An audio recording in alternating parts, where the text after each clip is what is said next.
क्या देश में मुस्लिमों की स्थिति वक्फ कानून आने से बदल जाएगी? ये सवाल इसलिए भी क्योंकि आज नया संशोधन कानून पास हुआ है। उसको लेकर सरकार का दावा है कि इससे गरीब मुस्लिमों को फायदा होगा, जबकि विपक्ष और मुस्लिम संगठन पुराने वक्फ बोर्ड के नियमों को लेकर लगातार अड़े हुए हैं। अगर देश में मुस्लिमों की आबादी पर नजर डालें तो करीब 15% मुसलमान देश में है, जो कि ज्यादातर छोटे कारोबार से जुड़े हैं। लेकिन अंबेडकर जयंती के मौके पर प्रधानमंत्री मोदी के एक बयान से अब एक नई बहस छिड़ गई है। यानी पुराने वक्फ और नए वक्फ कानून से किन मुस्लिमों को फायदा हुआ, क्योंकि प्रधानमंत्री मोदी ने हरियाणा में अंबेडकर जयंती के मौके पर ऐसे सवाल उठाए जिससे ये संदेश गया कि क्या कांग्रेस ने तुष्टीकरण की राजनीति के लिए कानून बदला था, जिससे देश के गरीब मुस्लिमों को फायदा नहीं पहुंचा। आज ईमानदारी से उसका उपयोग हुआ होता तो मेरे मुसलमान नौजवानों को साइकिल के पंक्चर बना करके जिंदगी नहीं गुजारनी पड़ती, लेकिन इससे भर भू माफिया का भला हुआ। प्रधानमंत्री ने तो यहाँ तक कह दिया कि अगर कांग्रेस मुस्लिमों की असली हितैषी है तो अपनी पार्टी की कमान मुस्लिम को क्यों नहीं देती। वोट बैंक के भूखे इन राजनेताओं से कहना चाहता हूं, अगर सच्चे अर्थ से आपके दिल में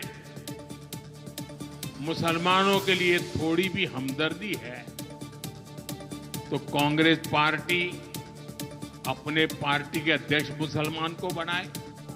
दरअसल वक्फ संशोधन कानून को लेकर विपक्ष और मुस्लिम संगठन लगातार विरोध कर रहे हैं और ये आरोप लगा रहे हैं कि ये नया कानून मुस्लिम के हित में नहीं है, जबकि सरकार इस विरोध को बेवजह बता रही है।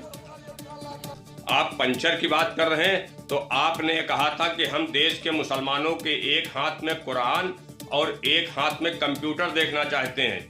मैं बड़ी जिम्मेदारी से आपसे ये बात पूछना चाहता हूँ कि आपने देश के कितने मुसलमानों के हाथ में कंप्यूटर और कुरान पकड़ा दी है। चुनाव में संविधान बड़ा मुद्दा बना। कांग्रेस और उनके साथी हर चुनावी महफिल में संविधान की किताब लेकर पहुंचने लगे, लेकिन बीजेपी और उनके सहयोगी भी अब इसमें बिल्कुल भी पीछे नहीं रहे। आज पूरे देश में संविधान निर्माता बाबा साहेब भीमराव अंबेडकर की जयंती मनाई गई और इस दौरान सियासी दलों ने बाबा साहेब को सियासी मंच और नजरिए के साथ याद किया। जिसे बाबा साहेब की जयंती बीजेपी बनाम कांग्रेस की हो गई। हरियाणा पहुंचे प्रधानमंत्री ने बाबा साहेब को याद किया और उन्हें श्रद्धा सुमन अर्पित किया।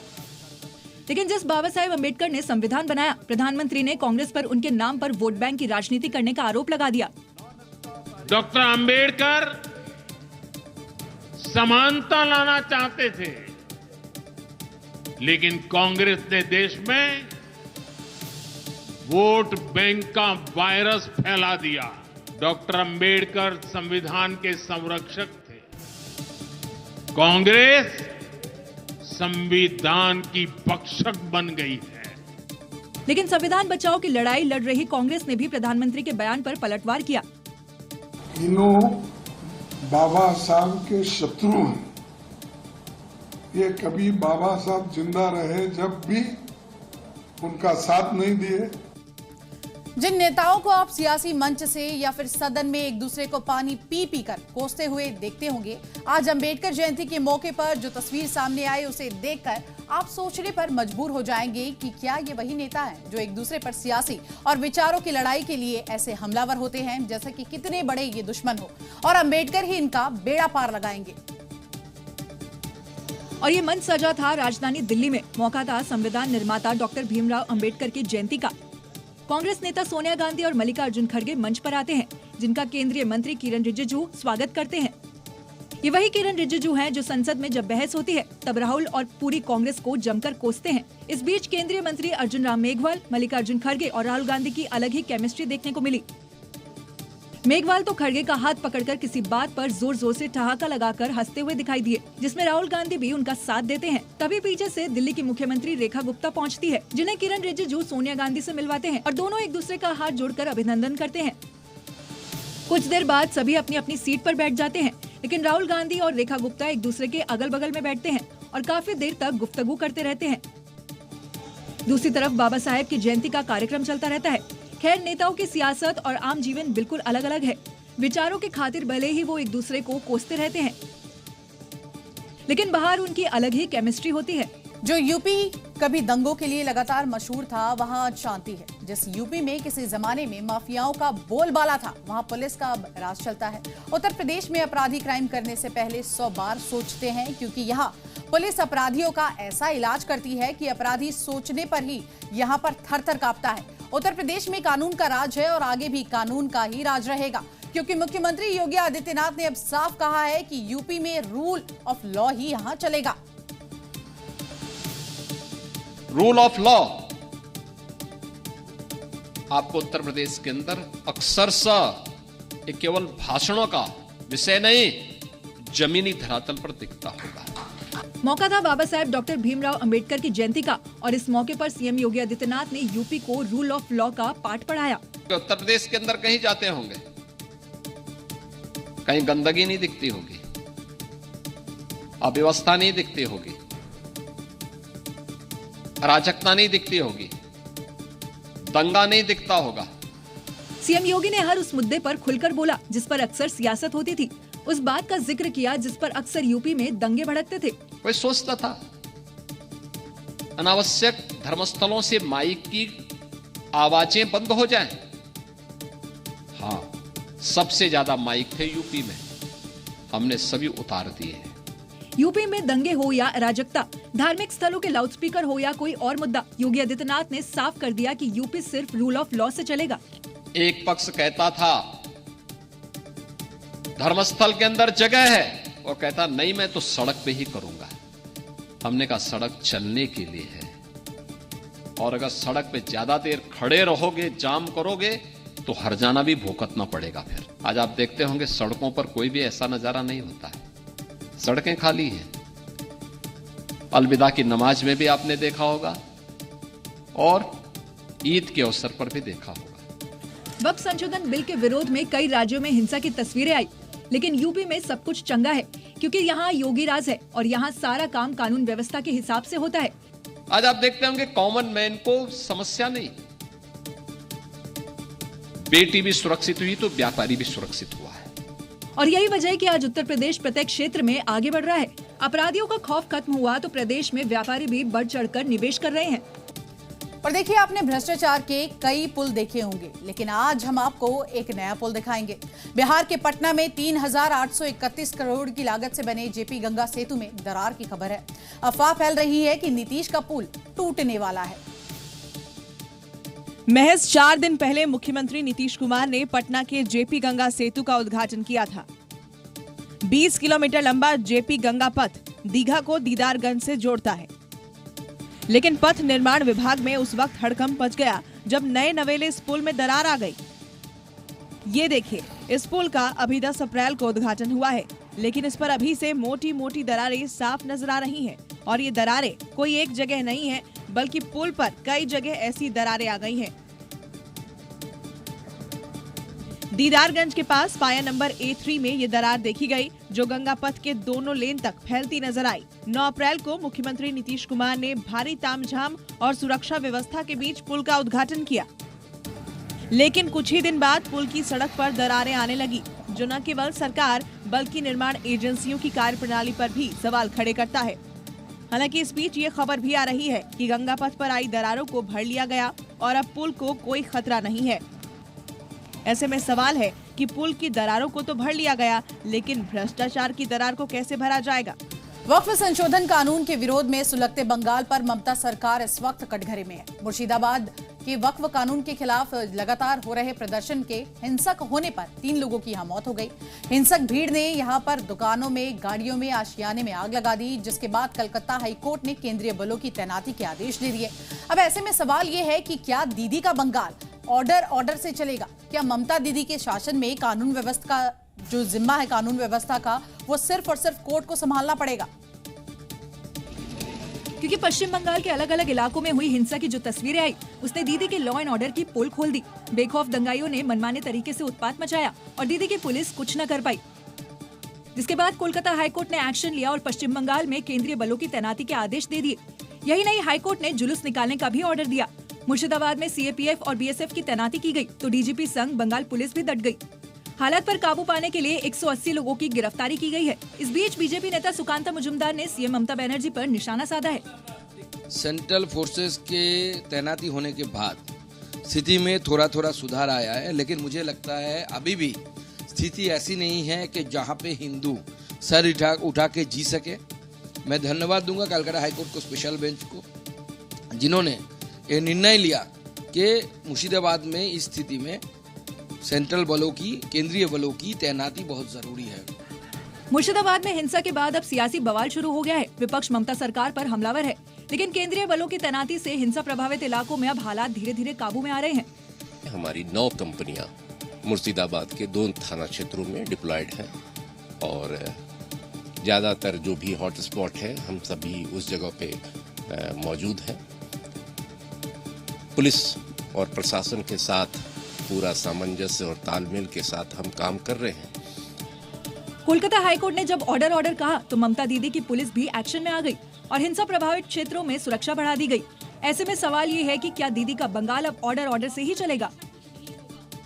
मुर्शिदाबाद में हुई हिंसा के बाद हिंदू डरे हुए हैं। कई हिंदू परिवारों के तो मुर्शिदाबाद से पलायन करने की भी खबर लगातार आ रही है और इन सब के बीच हिंसा के बाद सैकड़ों लोग अपने घरों को छोड़कर शरणार्थी जीवन बिताने के लिए मजबूर हो गए हैं। हिंसा भड़काने के बाद इनके घरों को उपद्रवियों ने जला दिया। किसी तरह ये लोग जान बचाकर हिंसाग्रस्त इलाके से दूर भागे हैं। बीजेपी का बड़ा दावा है कि करीब 400 हिंदू परिवारों ने मालदा में शरण ली है। ऐसे में ममता दीदी के बंगाल में लॉ एंड ऑर्डर पर कई सवाल उठ रहे हैं, क्योंकि जब बंगाल में हिंदुओं के घर जलाए जा रहे थे तो डरे सहमे हिंदुओं पर किसी को ममता नहीं आई। इसलिए अब विपक्ष के नेता ममता बनर्जी पर तीखा हमला कर रहे हैं। बीजेपी के नेता दिलीप घोष ने तो ममता बनर्जी की तुलना जिन्ना से कर डाली। बंगाल में हिंदुओं की जो दुर्दशा है ये बांग्लादेश से भी खराब स्थिति है। जिन्ना का सपना सफल करने के लिए और ममता बनर्जी पूरा सहयोग कर रही है। मुझे लगता है कि उनको प्रधानमंत्री बनने का जो इच्छा है ना वो हिंदुस्तान में संभव नहीं है। इसलिए बंगाल को बांग्लादेश के साथ जोड़ करके जो देश बनेगा उसमें मुख्यमंत्री प्रधानमंत्री बनने की संभावना है, उसी दिशा में काम कर रही है। ममता सरकार पर बीजेपी के नेता पूरी ताकत से हमलावर है और 16 अप्रैल को हिंदू शहीद दिवस मनाने का ऐलान कर दिया। इस बीच बीजेपी मुर्शिदाबाद में परेशान हिंदुओं की मदद के लिए मालदा में हेल्पलाइन नंबर के साथ हेल्प डेस्क शुरू किया है। वक्फ संशोधन कानून को लेकर देश के कई हिस्सों में विरोध प्रदर्शन दिख रहा है। पश्चिम बंगाल के भानगढ़ में प्रदर्शन करने जा रहे लोगों को रोकने पर यहां जमकर हंगामा हुआ, जिसकी तस्वीरें भी सामने आई है। हाईवे पर पुलिस और प्रदर्शनकारियों के बीच गहमागहमी देखने को मिल रही है।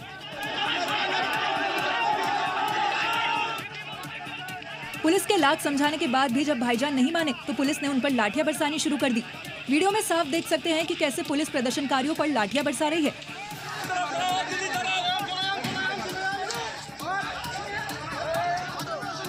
तस्वीरें पश्चिम बंगाल के भानगढ़ बसंती हाईवे की है। ये सभी लोग वक्फ संशोधन बिल के विरोध में सियालदह रामलीला मैदान के लिए जा रहे थे। जैसे ही पुलिस को इसकी सूचना मिली तो पुलिस प्रदर्शनकारियों को रोकने के लिए मौके पर पहुंच गई। पहले पुलिस ने लोगों को काफी समझाने की कोशिश की और रुकने के लिए कहा, लेकिन वो नहीं माने, जिसके बाद पुलिस को बाद में मजबूरन लाठीचार्ज करना पड़ा और लोगों को मौके से खदेड़ा। मामले में पुलिस ने कई लोगों को हिरासत में भी लिया है। बिहार में इस साल विधानसभा चुनाव होने वाले हैं, जिसके लिए सभी पार्टियां अपनी अपनी ओर से तैयारियों में जुटी हुई है और इसी बीच आरजेडी के नेता तेजस्वी यादव ने कुछ ऐसा किया है जिससे कहीं ना कहीं ये कहा जा रहा है कि तेजस्वी इस बार सत्तू से ही सत्ता की खोज में है। क्योंकि मामला ही कुछ ऐसा है जहां तेजस्वी यादव सत्तू खाते दिखे।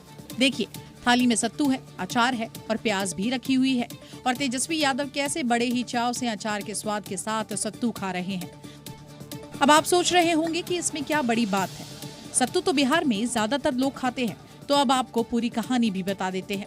दरअसल तेजस्वी यादव ने वैशाली में अपने विधानसभा क्षेत्र राघोपुर में बाबा साहेब अम्बेडकर की जयंती मनाई। इस दौरान उन्होंने महादलित टोला में दलित परिवार के साथ सतुआनी पर्व मनाया, सत्तू खाया। हम लोगों ने जो है अम्बेडकर जयंती मनाई और यही हमारे दलित भाई हैं और लगनदेव दास जी, वहाँ आकर के हम लोग जो है सतुआनी भी मनाने का काम। तो समझ गए ना कि यूं ही दलित के घर तेजस्वी यादव ने सत्तू नहीं खाया। दरअसल बिहार की सत्ता में दलित वोट बैंक काफी अहम है। दलित मतदाता सत्ता बनाने और बिगाड़ने की ताकत रखते हैं। प्रदेश में दलितों की आबादी करीब 19% है। दलितों के लिए 38 विधानसभा सीट सुरक्षित है, जिसके चलते तेजस्वी यादव ने ये कदम उठाया है और एनडीए के वोट बैंक में बड़ी सेंध लगाने की कोशिश की है, जिसके दम पर 2020 में एनडीए ने करीब 21 सीटों पर जीत हासिल की थी। गुना में हनुमान जयंती की शोभा यात्रा में पथराव हुआ। कल हमने बात पते की शो में आपको बताया था कि मस्जिद के सामने जुलूस पर पत्थरबाजी का प्लान पहले से ही फिक्स था, क्योंकि जिस तरह से मस्जिद के सामने शोभा यात्रा पर यहां हमला हुआ, लाठी और डंडे निकाले गए, पत्थरबाजी की गई, यानी सब कुछ एक प्लान के तहत हुआ, जिससे साफ नजर आता है कि दंगा फैलाने की स्क्रिप्ट पहले से ही लिखी जा चुकी थी। अब इस मामले में गुना के हिंसा के मास्टरमाइंड के बेटे के सोशल मीडिया पर भड़काऊ पोस्ट वायरल हो रहे हैं। हिंसा के वीडियो और भड़काऊ पोस्ट इस ओर इशारा करते हैं कि ये पहले से ही प्री प्लान था। गुना हिंसा का एक एक्सक्लूसिव वीडियो जी न्यूज के पास है। सबसे पहले आप हिंसा की तस्वीरों को देखिए। इन तस्वीरों में आपको एक नफरती एजेंडे का सबूत मिल जाएगा। कैसे कट्टरपंथी भाईजान ने हनुमान भक्तों को अपना निशाना बनाया है। मस्जिद के अंदर से पत्थरबाजी हो रही है, हाथों में तलवार है, लाठी डंडे हैं। जुलूस पर पत्थरबाजी का वीडियो देखिए। इस जुलूस में जो कलाकार हनुमान का किरदार निभा रहे थे, कट्टरपंथी भाईजान ने उन्हें ही सबसे पहले निशाना बनाया। देखिए, जुलूस के बीच हनुमान का किरदार निभा रहे कलाकार, इतने में एक कट्टरपंथी आता है और हाथ में बेल्ट लेकर हमला कर देता है। इसके अलावा भी वीडियो में कई कट्टरपंथी आपको साफ तौर पर नजर आ रहे होंगे, जो चुन चुन कर हिंदुओं पर हमला कर रहे हैं। कट्टरपंथियों को सनातनी पर्वों को लेकर कितनी नफरत है, ये साफ देखा जा सकता है। सरेआम मस्जिद से निकली भीड़ आतंक मचाती हुई नजर आ रही है। अब इस हिंसा को लेकर मास्टरमाइंड के बेटे की कई भड़काऊ पोस्ट सोशल मीडिया पर वायरल हो रही है, जिसमें साफ लिखा है कि मस्जिद पर स्वागत करते हुए झूला झूलो, पर बाप को मत भूलो, समझे बेटा। इसके अलावा लिखा कि कैसे मस्जिद के आगे भगा भगा कर मारा। ये तस्वीरें इशारा करती है कि ये पूरा दंगा पहले से प्लान किया हुआ था। गुना पुलिस ने मदीना मस्जिद के आसपास ड्रोन सर्वे किया, जिसमें मौलानाओं के घरों से पुलिस को पत्थरबाजी का स्टॉक मिला। इन दंगाइयों की तस्वीरें सीसीटीवी में कैद हो चुकी हैं। पुलिस आइडेंटिफाई कर आरोपियों की गिरफ्तारी कर रही है। हिंसा को लेकर हिंदू संगठन के लोग आक्रोशित हैं। आरोपियों के खिलाफ कार्रवाई की मांग पर हिंदू सड़कों पर उतर चुके हैं। लोगों की मांग है कि उत्तर प्रदेश की तर्ज पर ही गुना के कट्टरपंथियों पर बुलडोजर की कार्रवाई हो। ये गुस्सा, ये आक्रोश, ये नारेबाजी है सनातनी त्योहार पर पत्थर बरसाने वालों के खिलाफ। गुना दंगे को लेकर अब हिंदू संगठन के लोग सड़कों पर उतर आए हैं, नारेबाजी कर रहे हैं। अपना गुस्सा जाहिर कर आरोपियों के खिलाफ सख्त कार्रवाई की मांग कर रहे हैं। हिंसा के खिलाफ हिंदू संगठन के लोग सड़कों पर क्या उतरे, पुलिस के हाथ पैर फूल गए, जिसके बाद पुलिस ने हल्का बल प्रयोग कर प्रदर्शनकारियों को खदेड़ा। ये तस्वीर देखिए, लाठीचार्ज हो रहा है, ये देख लिए, ये हिंदू संगठन के लोग भागते नजर आ रहे हैं, ये तितर-बितर कर दिया, ये देख लीजिए लाठीचार्ज हो रहा है। गुना के गुनहगारों पर एक्शन हो रहा है, लेकिन अब इस हिंसा को लेकर हिंदू संगठनों का आक्रोश बढ़ गया है। गुना में हिंदू संगठन के लोग सड़कों पर उतर आए और आरोपियों के खिलाफ बुलडोजर कार्रवाई की मांग कर रहे हैं। कैसी कार्रवाई चाहते हैं?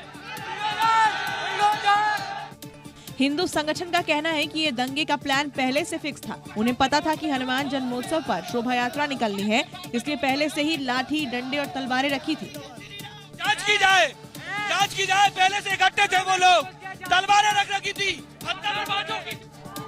हनुमान जी की यात्रा पर नफरती पत्थर बरसाने वालों की गिरफ्तारी हो रही है। अब इन दंगाइयों के हिसाब की बारी है, क्योंकि जनता भी यही चाहती है कि इन पत्थरबाजों पर बुलडोजर एक्शन हो। विदेश में छिपे आतंकवादियों पर यहां पर शिकंजा कस चुका है। 26/11 हमले का मास्टरमाइंड तहव्वुर हुसैन राणा को अमेरिका से भारत लाया जा चुका है और अब आर्थिक आतंकवादियों पर भी शिकंजा कस गया है। सरकारी बैंक का 13,500 करोड़ का गबन करने वाला हीरा कारोबारी मेहुल चौकसी बेल्जियम में गिरफ्तार हो गया है और वहीं अब एजेंसियां उसको भारत लाने की कोशिशों में जुट गई है। इसके साथ ही लंदन की जेल में बंद चौकसी के भांजे नीरव मोदी और यूके में बैठे विजय माल्या पर भी शिकंजा कस सकता है। और दावा किया जा रहा है कि भगोड़े हीरा कारोबारी मेहुल चौकसी की गिरफ्तारी ईडी और सीबीआई के अनुरोध पर हुई है। पीएनबी घोटाले का आरोपी मेहुल चौकसी बेल्जियम में इलाज के लिए गया था, जिसकी जानकारी मिलने के बाद उसकी गिरफ्तारी की गई। अब भारत उसके प्रत्यर्पण के लिए लग गया है, ताकि उसे भारत लाकर उसके एक एक गुनाह का हिसाब हो सके। मेहुल चौकसी गिरफ्तारी होनी ही थी, कब तक बचते। नरेंद्र मोदी जी की सरकार है, किसी को छोड़ती नहीं है। वैसे तो भारत और बेल्जियम के बीच प्रत्यर्पण का समझौता है, लेकिन इसकी राह इतनी आसान भी नहीं है। इसके लिए लंबी कानूनी लड़ाई लड़नी पड़ेगी। एक कंट्री दूसरी कंट्री को अगर रिक्वेस्ट करती है तो एज ए प्रोसेस सबसे पहले उसको अरेस्ट किया जाता है और फिर उसकी बेल दी जाती है और फिर उसकी एक्सट्रेडिशन को कंटेस्ट किया जाता है। दरअसल हीरा व्यापारी मेहुल चोकसी और उसके भांजे नीरव मोदी पर सरकारी बैंक पंजाब नेशनल बैंक से करीब 13,500 करोड़ रुपए के गबन का आरोप है और घोटाले का खुलासा 2018 की शुरुआत में हुआ था। इस घोटाले में हीरा व्यापारी नीरव मोदी के अलावा उनकी पत्नी एमी, उसके भाई निशाल और चाचा मेहुल चोकसी मुख्य आरोपी हैं।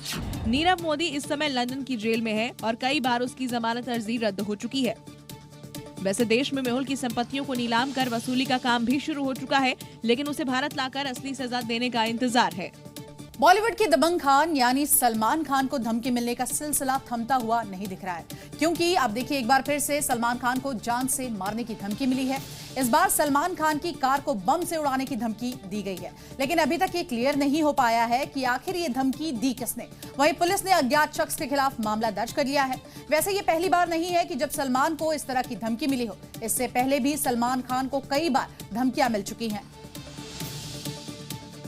दबंग खान को फिर से मिली जान से मारने की धमकी के बाद मुंबई पुलिस अलर्ट हो गई है और सलमान के घर की सुरक्षा बढ़ा दी गई है। वहीं सूत्रों से पता चला कि जिस अज्ञात शख्स ने धमकी भरा मैसेज भेजा उसमें लिखा, घर में घुसकर सलमान को जान से मार देंगे, सलमान खान की कार को बम से उड़ा देंगे। 2 लाइन का ये पूरा मैसेज आया है, जिसके ऊपर मुंबई पुलिस अब गंभीरता से काम शुरू कर चुकी है, इन्वेस्टिगेशन शुरू कर चुकी है। जानकारी के मुताबिक सलमान के गैलेक्सी अपार्टमेंट पर पिछले साल 14 अप्रैल 2024 को गोलीबारी की घटना हुई थी, जिसमें गैंगस्टर लॉरेंस बिश्नोई का नाम सामने आया था। अब ठीक 1 साल बाद उसी तारीख यानी 14 अप्रैल 2025 को एक्टर के लिए एक धमकी भरा मैसेज आया। सलमान खान को इससे पहले भी कई बार इस तरह के मैसेजेस और धमकियां मिल चुकी हैं। 5 नवंबर 2024 को लॉरेंस गैंग के नाम पर धमकी दी गई। 29 अक्टूबर 2024 को मुंबई ट्रैफिक पुलिस को मैसेज भेजा गया।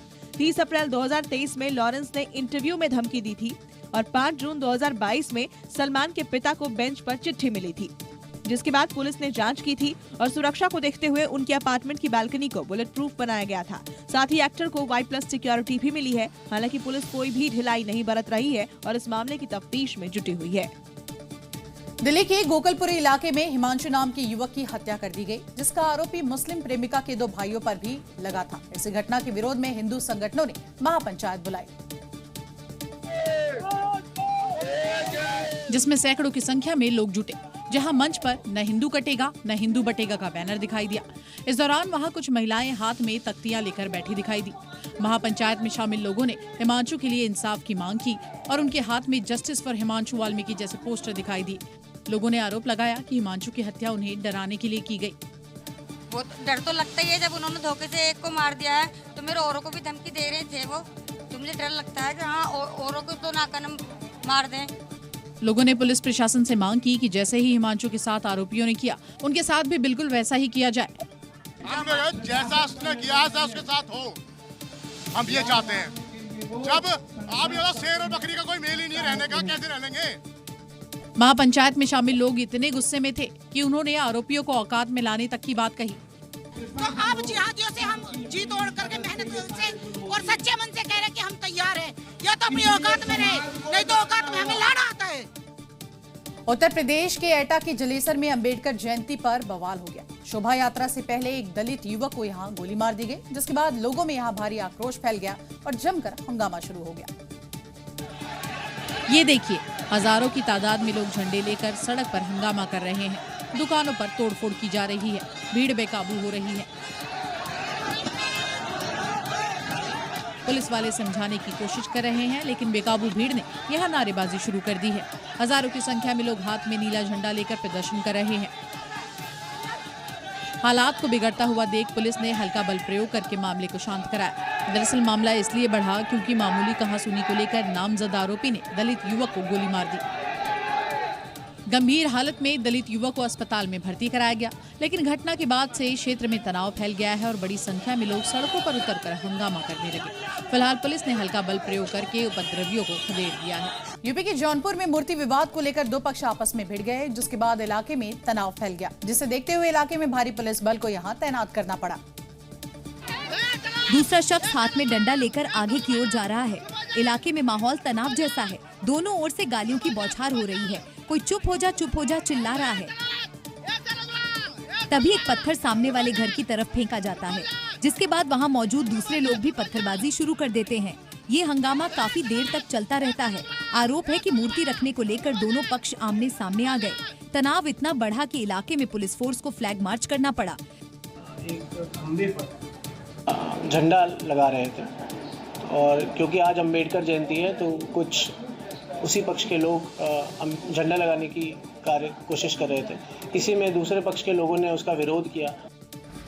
फिलहाल पुलिस ने केस दर्ज कर 4 लोगों को पकड़ा है, जबकि इस हमले में 4 लोग जख्मी हुए हैं। पूरा मामला जौनपुर खेतासराय थाना क्षेत्र के डोभी गांव का है।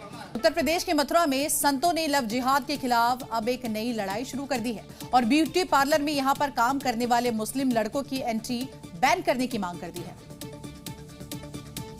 मथुरा वृंदावन में संतों की मांग है कि ब्यूटी पार्लर में लव जिहाद रोका जाए। श्री कृष्ण जन्मभूमि संघर्ष न्यास के अध्यक्ष और प्रमुखवादी पंडित दिनेश शर्मा फलाहारी ने मथुरा वृंदावन क्षेत्र में महिला ब्यूटी पार्लरों में मुस्लिम युवकों की एंट्री पर रोक लगाने की मांग की है। उन्होंने इस संबंध में उत्तर प्रदेश के मुख्यमंत्री योगी आदित्यनाथ को पत्र भी लिखा है। दिनेश फलाहारी ने महिलाओं के ब्यूटी पार्लर्स में काम करने वाले मुसलमानों के पीछे अंतर्राष्ट्रीय साजिश का आरोप लगाया है। महिलाओं के सैलून में मुस्लिम युवक नौकरी कर रहे हैं, मुस्लिम लड़के वहां पर हेयर कटिंग का काम कर रहे हैं, तो ये अंतर्राष्ट्रीय षड्यंत्र है। हमारी सरकार से मांग है कि महिलाओं के सैलून में ब्यूटी पार्लर में मुस्लिम युवकों की नौकरी नहीं लेनी चाहिए। हिंदूवादी नेता दिनेश शर्मा फलाहारी ने सीएम को इस संबंध में पत्र लिखा है, जिसमें ब्यूटी पार्लरों में जांच और मुस्लिम युवकों को बाहर करने की अपील की गई है। अब इस मामले पर ऑल इंडिया मुस्लिम जमात के राष्ट्रीय अध्यक्ष मौलाना शहाबुद्दीन बरेलवी का बयान आया है। दिनेश फलाहारी जी का बयान सांप्रदायिकता को बढ़ावा देने वाला है। आज वो ब्यूटी पार्लर की बात करते हैं तो अब इसमें इस तरह के कारोबार में हर तरह के लोग मिलजुल करके रहते हैं, काम धंधा करते हैं और यही हमारे हिंदुस्तान की गंगा जमनी तहजीब है। लेकिन दिनेश फलाहारी का तर्क है कि मुस्लिम लड़के हिंदू पोशाक और कलावा पहनकर टीका लगाकर गुमराह करते हैं। वो हिंदू लड़कियों को बहलाते हैं और उनसे शादी करते हैं और बाद में उन्हें विदेशों में बेच देते हैं। इसलिए मुस्लिमों को काम पर रखने वाले ब्यूटी पार्लरों के खिलाफ कार्रवाई होनी चाहिए। इतना बम मारेंगे कि धुआं धुआं हो जाओगे। आपको गैंग्स ऑफ वासेपुर का ये डायलॉग तो याद ही होगा, जो कि उत्तर प्रदेश के प्रयागराज में बिल्कुल सटीक बैठता है, क्योंकि हाल के दिनों में यहाँ बमबाजी की कई घटनाएं हुई, जिससे अब कई सवाल उठ रहे हैं। बमबाजी की घटनाओं पर अगर हम गौर करें तो सबसे पहले अतीक अहमद के गुर्गे गुड्डू बमबाज का नाम सामने आता है। पिछले महीने भी बमबाजी की घटना हुई और अब फिर ऐसा ही एक मामला सामने आया है, जिसकी तस्वीरें सीसीटीवी कैमरे में रिकॉर्ड हुई। और अब हम आपको दिल्ली यूनिवर्सिटी की प्रिंसिपल का गोबर फॉर्मूला दिखाते हैं। डीयू के लक्ष्मीबाई कॉलेज में एक अनोखा प्रयोग किया जा रहा है, जिसमें खुद प्रिंसिपल क्लासेस की दीवारों पर गोबर का लेप लगा रही हैं। ये देखिए, प्रिंसिपल साहिबा मेज पर खड़ी होकर क्लास की दीवारों पर गोबर का लेप लगा रही हैं। मैडम प्रिंसिपल की मदद के लिए क्लास में मजदूर भी नजर आ रहे हैं।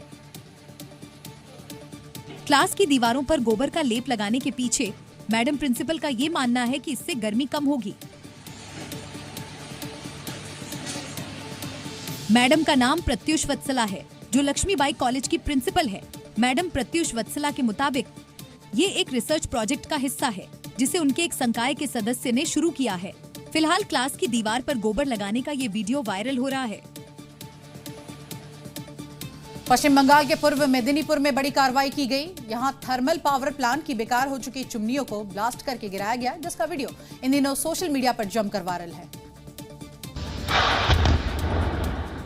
देखा जा सकता है कि किस तरह विस्फोट के बाद चिमनियां जमीन पर गिर गई और आसपास का इलाका धूल और धुएं से भर गया। ये ब्लास्ट करीब 20 सेकंड के भीतर हुए। देखिए कैसे पहली चिमनी धमाके के बाद गिर रही है, जिसे देखकर ये लगा कि मानो ये जमीन में समा रही है। फिर ब्लास्ट के बाद दूसरी चिमनी भी गिर गई। जब दोनों चिमनियां गिर गई, इस दौरान वहां धूल का गुब्बारा आसमान में देखा गया। जानकारी के मुताबिक थर्मल पावर प्लांट में 2 चिमनियां बेकार हो चुकी थी। पहले 6 चिमनियां अपना सिर ऊंचा करके खड़ी देखी जा सकती थी, जिनमें से 2 को ब्लास्ट करके गिरा दिया गया। दोनों चिमनियों को तोड़ने के लिए एक्सपर्ट को बुलाया गया और उनकी देखरेख में ही पूरी कार्रवाई की गई। उत्तर प्रदेश के कन्नौज जिले में एक अजीबोगरीब घटना हुई। एक शख्स को उसके ससुराल वालों ने भैंस बांधने वाली जंजीरों से बांध दिया और उसे घर से बाहर फेंक दिया। इस घटना में पीड़ित का भाई भी शामिल था और ये घटना विशुनगढ़ थाना क्षेत्र के छछोनापुर गांव का है।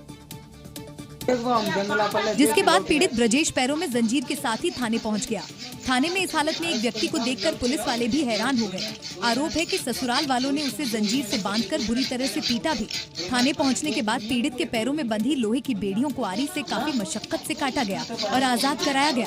उसके बाद पीड़ित ब्रजेश ने पत्नी, उसकी माँ और अपने छोटे भाई के खिलाफ थाने में केस दर्ज कराया। जंगली में बांध दिया, भैंस की जंजीर के साथ में ताला भी डाल दिया, मेरे को मारने की साजिश बना रखी थी।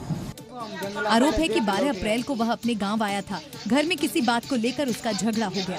ब्रजेश ने पुलिस को बताया कि उसकी पत्नी, भाई ने उसे घर से निकालने की कोशिश की और जब विरोध किया तो जंजीर से जकड़ दिया।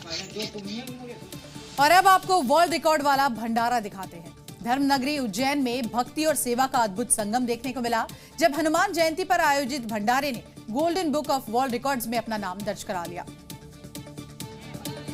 दावा है कि इस भंडारे में 50,000 से ज्यादा लोगों ने भोजन किया। मंदिर समिति द्वारा आयोजित इस भव्य आयोजन में पारंपरिक दाल बाफला, बाफले, लड्डू और कड़ी परोसी गई, जो मालवा अंचल की समृद्ध व्यंजन परंपरा का हिस्सा है। आयोजन 13 अप्रैल 2025 की रात हनुमान जन्मोत्सव के अवसर पर संपन्न हुआ। Golden book of world records द्वारा जारी प्रोविजनल सर्टिफिकेट के मुताबिक रिकॉर्ड दर्ज कराने का प्रयास जयवीर हनुमान मंदिर समिति उज्जैन द्वारा किया गया। जानकारी के मुताबिक 10,000 लोगों को भोजन कराने का लक्ष्य दिया गया था, जो रात 8:30 बजे तक ही पूरा हो गया। इसके बाद भी श्रद्धालुओं की भारी भीड़ आती रही और भंडारा देर रात तक चला। दावा है कि 50,000 लोगों ने प्रसाद रूप में भोजन ग्रहण किया और ये record largest serving of central Indian cuisine mass feast श्रेणी में दर्ज हुआ। यूपी के बागपत में एक अनोखा मामला सामने आया। यहां पर एक लड़की की शादी होनी थी, लेकिन लड़की शादी छोड़कर अपने पूरे परिवार के साथ धरने पर बैठ गई। क्या है पूरा मामला, देखिए रिपोर्ट। हाथों में मेहंदी लगाई इस लड़की के साथ फेरे होने थे, लेकिन फेरों से पहले ही ये लड़की प्रशासन के खिलाफ यहां धरने पर बैठ गई। इस दौरान दुल्हन ने परिवार के साथ जमकर नारेबाजी की। दरअसल दिल्ली देहरादून इकोनॉमिक कॉरिडोर का निर्माण चल रहा है। ये निर्माण बिजरौल के जलालापुर गांव के बीच चल रहा है। 3 साल पहले बिजरौल गांव के बलवान और उसके बेटे यशपाल की 5 एकड़ कृषि भूमि को कॉरिडोर के लिए अधिग्रहण कर लिया गया था, लेकिन निर्माण के बीच अब दोबारा दोनों किसानों की करीब 1 बीघा जमीन और अधिग्रहण को लेकर प्रशासन प्रयास कर रहा है। परिवार के साथ दुल्हन भी यहाँ धरने पर बैठ गई। पीडी बागपत हमारी जमीन पे बगैर अधिग्रहण प्रक्रिया पूरी किए बलपूर्वक पुलिस प्रशासन को लेकर कब्जा करना चाहता है। पीड़ित की बेटी वंशिका की 13 अप्रैल को शादी थी।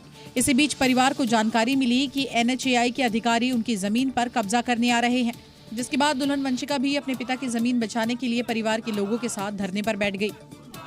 आज मेरी शादी थी और सब लोग घर में शादी के कार्यक्रम में बिजी थे। अचानक से हमें सूचना मिली कि हमारी जमीन पे कब्जा करने की साजिश की जा रही है, तो मैं और मेरा परिवार पूरा यहाँ पे पहुँचा। कहा लड़की को शादी के मंडप पर बैठना था और लड़की धरने पर बैठ गई। हालांकि कड़े विरोध के बाद जब अधिकारी वापस लौटे तो देर रात दुल्हन ने 7 फेरे लिए। उत्तराखंड के हरिद्वार में करीब 17 फीट लंबा कोबरा निकलने की वजह से पूरे इलाके में दहशत मच गई। अचानक से आनन फानन में वन विभाग की टीम यहां पहुंची और कड़ी मशक्कत के बाद कोबरा को पकड़कर जंगल में छोड़ा गया। लंबाई 17 फीट जमीन पर रेंगते हुए इस कोबरे को देखकर किसी ने जमीन पर कदम रखने की हिम्मत नहीं की। वन विभाग की टीम रेस्क्यू करने पहुंची, लेकिन वन कर्मियों को तो ये कोबरा फन फैलाकर मानव जंग के लिए ललकार रहा था। इस भारी भरकम कोबरा को देखकर हिम्मत तो वन कर्मियों की भी हार गई थी, लेकिन रहायशी इलाके में पहुंचे इस कोबरा का रेस्क्यू तो करना ही था। वन कर्मी मशक्कत में लगे थे और ये नागराज इधर उधर रेंगकर वन कर्मियों को चुनौती दे रहे थे। रेस्क्यू ऑपरेशन की डरावनी तस्वीरें हरिद्वार के बिल्केश्वर कॉलोनी की है, जहां एक विशालकाय कोबरा दिखने के बाद अफरा तफरी मच गई। सांप इतना बड़ा था कि मौके पर मौजूद लोग इसे देखकर दंग रह गए। आनन फानन में रेस्क्यू टीम ने कोबरा को पकड़ने का ऑपरेशन शुरू किया। कई घंटों की कड़ी मशक्कत के बाद स्नैक मैन ने सांप का रेस्क्यू किया। उधर MP के बुरहानपुर में केंद्रीय विद्यालय के पास सांपों के एक जोड़े को रेस्क्यू किया गया। इतने बड़े सांपों को देखकर राहगीर भी यहाँ घबरा गए। मौजूद लोगों की भीड़ ने सांपों के रेस्क्यू का वीडियो भी बनाया। दोनों सांप एक ही प्रजाति के हैं और उनकी लंबाई 8 फीट से ज्यादा है।